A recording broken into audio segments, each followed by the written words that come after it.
पिछली कक्षा में हमने प्रश्नावली 1.1 को किया था। आज हम प्रश्नावली 1.2 को करेंगे। प्रश्नावली 1.2 में हमें करना क्या है वो हम देखते हैं। सबसे पहले इसमें हमें ये काम करना है कि जो अपरिमेय संख्या होती है, अपरिमेय संख्या, उनका हमें क्या करना है, संख्या रेखा के ऊपर दर्शाना है। अपरिमेय संख्या को संख्या रेखा पर दर्शाना, संख्या रेखा पर दर्शाना। संख्या रेखा कौन सी होती है हमारी, ये वाली जो 0 1 2 3 4 5 6 इधर -1, ये क्या होती है, संख्या रेखा होती है। इसके ऊपर हमें क्या करना है, अपरिमेय से जो संख्याएं होती है उनको क्या करना है, दर्शाना है। अपरिमेय संख्या जैसे √2 √3 √5, इस प्रकार की जो संख्या होती है वो कौन सी होती है, अपरिमेय संख्याएं होती है। तो हमें क्या करना आज, इन अपरिमेय संख्याओं को संख्या की रेखा के ऊपर क्या करना है, दर्शाना है। तो हमें इन तीनों को हम दर्शाएंगे, कैसे कैसे दर्शाते हैं उसको देखते हैं। सबसे पहले हम √2 इसको संख्या रेखा के ऊपर दर्शाएंगे। तो देखो √2 के लिए हमें क्या करना है, जो ये संख्या रेखा है इस पर देखो, यहाँ पर मान लो 0 है, यहाँ 1, यहाँ 2, इस प्रकार होता है।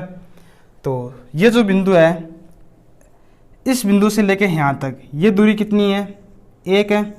अब क्या करो आप, एक काम, ये वाला जो बिंदु है इसके ऊपर भी क्या करो आप, यहाँ से लेके जो यहाँ तक की जो दूरी है उतनी दूरी की एक रेखा और खींचो लंबवत। इस बिंदु पर लंबवत क्या करना है आपको, जितनी मान लो ये अगर 1 सेमी की है तो इतनी क्या करनी है आपको, ऊपर एक रेखा और खींचनी है, कितनी, 1 सेमी की। ये वाला बिंदु मान लो आप O है, ये वाला बिंदु है P, ये मान लो बिंदु है Q, ठीक है। अब क्या करो आप, O को Q से मिला दो। O को हमने क्या किया, Q से मिला दिया। इस रेखा की लंबाई कितनी है, 1, और इस रेखा की लंबाई भी कितनी है, 1 है। अब देखो ये एक क्या बना, त्रिभुज बना। कौन सा त्रिभुज है, ये वाला समकोण त्रिभुज है, त्रिभुज OPQ। एक क्या होगा, समकोण त्रिभुज होगा। अब देखो समकोण त्रिभुज जो होता है उसके अंदर एक प्रमेय लगती है जिसका नाम है पाइथागोरस प्रमेय। किसी भी समकोण त्रिभुज के अंदर पाइथागोरस प्रमेय लगती है, और ये जो प्रमेय होती है, यह प्रमेय क्या होती है उसको देखना है हमें, पाइथागोरस प्रमेय। ये वाला कोण कितना है, 90 डिग्री। समकोण त्रिभुज कौन सा होगा जिसका एक कोण कितना होगा, 90 डिग्री का होगा। 90 डिग्री के सामने वाली भुजा होती है इसके अंदर कर्ण, साथ वाली होती है इसकी आधार, और एक होगी इसकी लंब। तो पाइथागोरस प्रमेय क्या कहती है कि किसी भी समकोण त्रिभुज के अंदर कर्ण का जो वर्ग होता है वह किसके बराबर होता है, आधार और लंब के वर्ग के बराबर होता है। तो पाइथागोरस प्रमेय के अनुसार क्या होगा कि कर्ण का स्क्वायर बराबर होता है आधार का स्क्वायर प्लस में लंब का स्क्वायर। अगर हम यहाँ से √ को हटाएं तो क्या होगा, दूसरे वाली साइड में क्या होगा, अगर यहाँ से स्क्वायर को हटाते हैं तो दूसरे वाले पक्ष में क्या आएगा, √ आ जाएगा। तो आधार का स्क्वायर और प्लस में क्या होगा, लंब का स्क्वायर। तो कर्ण बराबर होता है आधार का स्क्वायर प्लस लंब के स्क्वायर, और ऊपर क्या लगता है, इसके √ लगता है। यही काम आपको यहाँ देखना है। यहाँ पर भी क्या होगा, यही पाइथागोरस प्रमेय लगेगी, क्योंकि ये भी क्या है, एक समकोण त्रिभुज है। त्रिभुज जो OPQ है वह क्या, एक समकोण त्रिभुज है।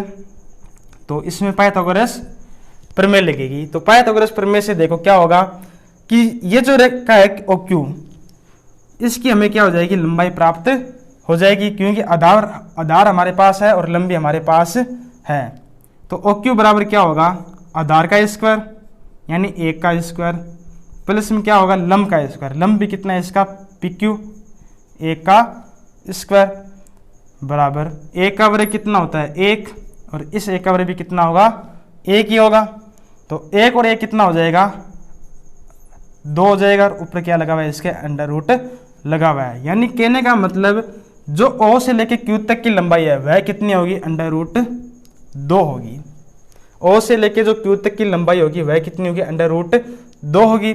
लेकिन हमें क्या करना है, ये जो बिंदु Q है, इस बिंदु Q को क्या करना है, हमें इस वाली संख्या रेखा के ऊपर क्या करना है, दर्शाना है। हमें इस बिंदु को जो √2 है, इसकी लंबाई को हमें कहाँ दिखाना है, इस संख्या रेखा के ऊपर दिखाना है। इसलिए हम क्या करेंगे, अगर हम प्रकार लेते हैं और प्रकार के एक बिंदु को यहाँ रखते हैं और दूसरे वाले बिंदु को यहाँ, तो इस प्रकार अगर उसको यहाँ पर रखते हुए घुमाएं तो घुमाने पर क्या होगा, वह प्रकार यहाँ पर आके क्या होगा, प्रतिच्छेद करेगा।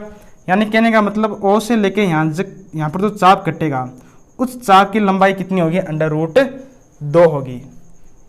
अगर यहाँ से हम चाप काटते हैं इस प्रकार, ठीक है, ये कटेगा इस प्रकार चाप, तो ये जो बिंदु मिलेगा, इस बिंदु का अगर नाम दें हम R, तो O से लेके ये जो R तक की दूरी होगी, यह कितनी होगी, √2 होगी, √2।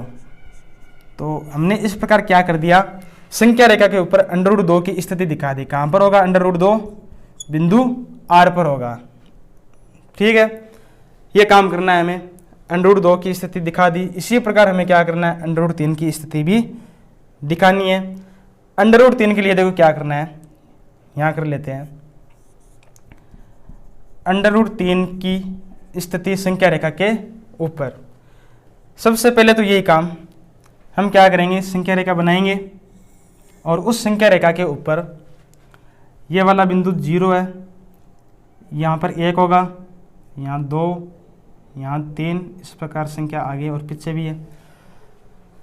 यहाँ पर हमने क्या किया, एक लंबवत रेखा खींची जिसकी लंबाई कितनी है, 1 है, और ये बिंदु O, ये मान लो बिंदु है P, ये बिंदु Q, O को Q से मिलाया।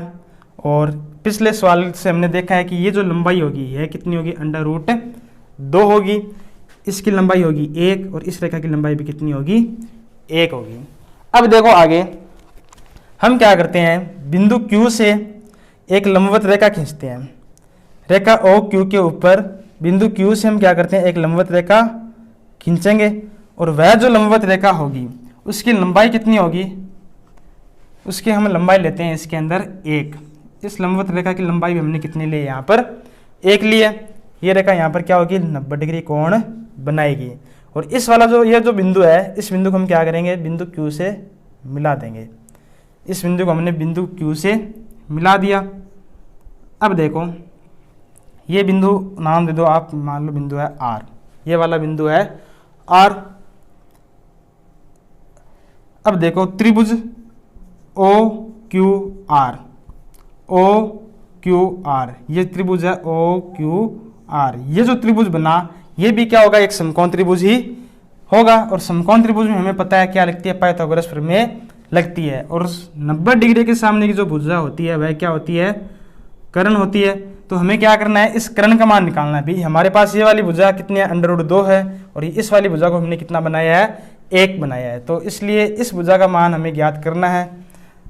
तो पाइथागोरस प्रमेय से क्या होगा, पाइथागोरस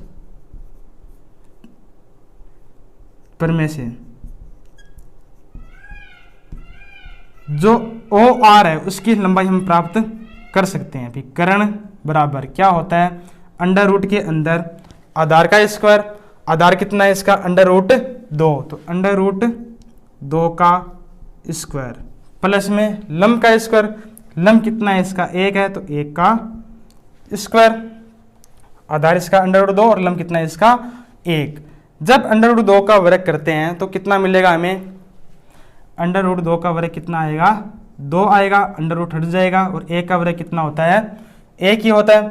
तो √2 + 1 कितना हो जाएगा, √ के अंदर 3 हो जाएगा। तो कहने का मतलब जो ये OR है इसकी लंबाई कितनी होगी हमारे पास, √3 होगी।